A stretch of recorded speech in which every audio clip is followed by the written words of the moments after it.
focal points off of what the issues are. But we're here, so it is what it is. We can't do anything from right here, but I think definitely when this all settles, some things need to be done. I think this world has to change. I think our police department has to change. Us as a society has to change. Shannon, your reaction to what he said?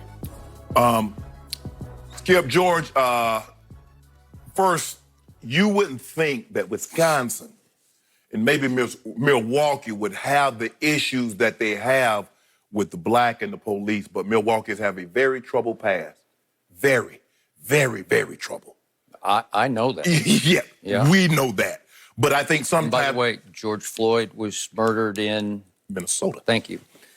And Skip, for me, the emotions that George Hill and a lot of the black athletes and a lot of black people, especially the athletes, let's just take the people in the bubble, the emotion is raw because we see another black man, 7 shots to the back in front of his kids. And we're like, wow, here we go again. The George Floyd happened 3 months ago, and somehow we're still here. Breonna Taylor happened, 6 months ago.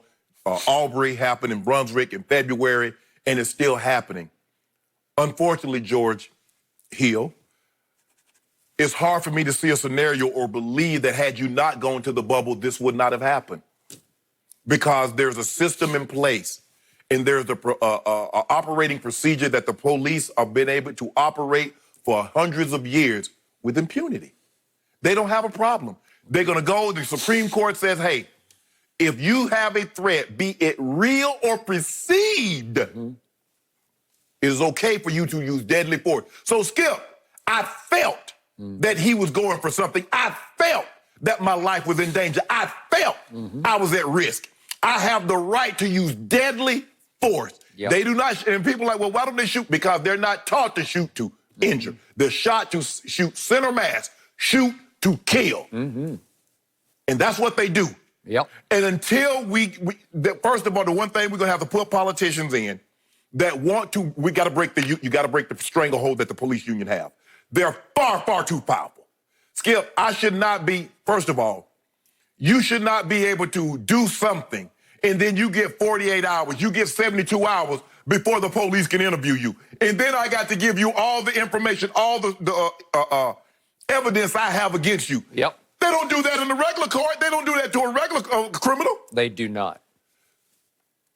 It's heartbreaking that we watch this and we see this happen. Skip, we see they bring this, Chris Paul mentioned Jacob Blake. LeBron mentioned Jacob Blake. Mike Budenholzer. They mentioning these guys by name. They're mentioning Breonna Taylor. Say her name. That's what they say their names. How many more? George Floyd, they're mentioning them. And police are still pop, like it's nothing. Because you know why, Skip? They're going to get administrative leave. They're going to still get your administrative leave. You still get paid. And then guess what? They're going to find where he used the proper amount of force because he felt his life or the guy was reaching for something.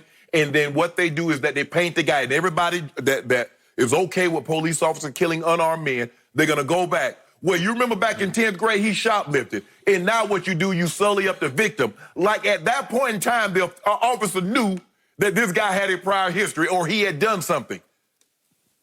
Skip, it's just sad. But unfortunately, George Hill, I don't believe had you not gone to the bubble, this senseless act could have been prevented. I don't believe any of these acts could have been prevented by these guys not going to the bubble. I hear you. Okay, I want to say it one more time. Your community, the black community, is still facing a horrifying problem in this country of white policemen shooting, murdering unarmed black men and women. Right. It's a horrifying problem, and I get it. It's one you can't sleep at night over.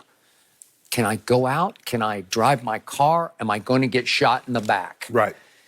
And it happened again, albeit in Wisconsin. We didn't see that coming maybe, but it's happening all over this country. So I'm still right there. It has not been fixed yet. There are not enough consequences. Right. Maybe there will be in Minneapolis. Maybe there will be. We'll see. But as much as George Hill's heart was breaking, as he said.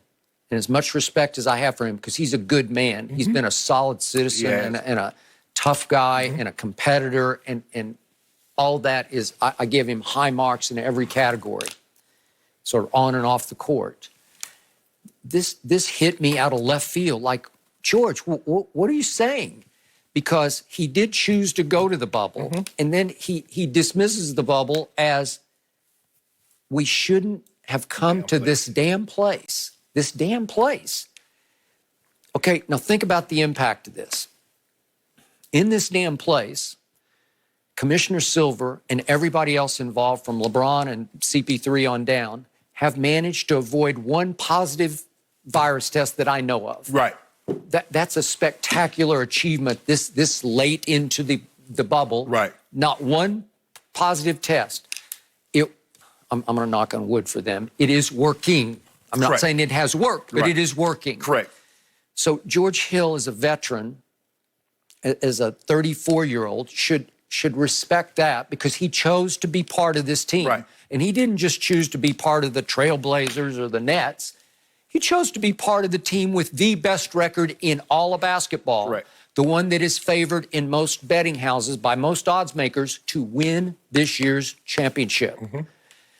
And that's unfair to make that statement to your teammates and your coaching staff and your executives who are down there, all for one for all, because you always say two things can be true. Right. Well, there are two things that can be accomplished here.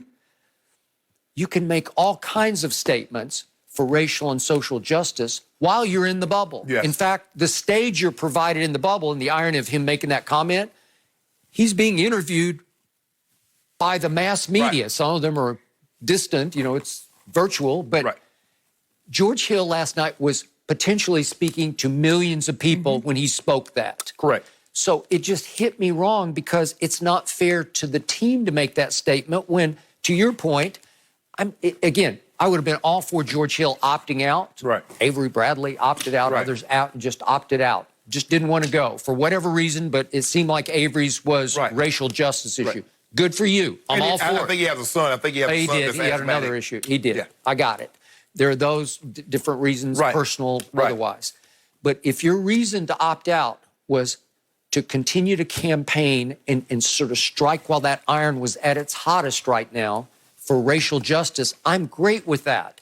And if George Hill had opted out, I'd be great with that. But he didn't opt out. He opted in, and now they're about to finish off Orlando, and they're going to have a tough second round against a hot Miami team. Yes. So here we go. And why would you make that statement? Except I'm trying to give him a little break because his heart's broken. Right. This was shocking to him. But to your point, that's in the state where he plays. So it's very close. I got it.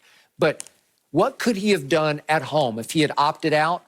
What could he do to further the cause that he couldn't do in the bubble? I can make a strong case you can do a lot more in the bubble because you're on national.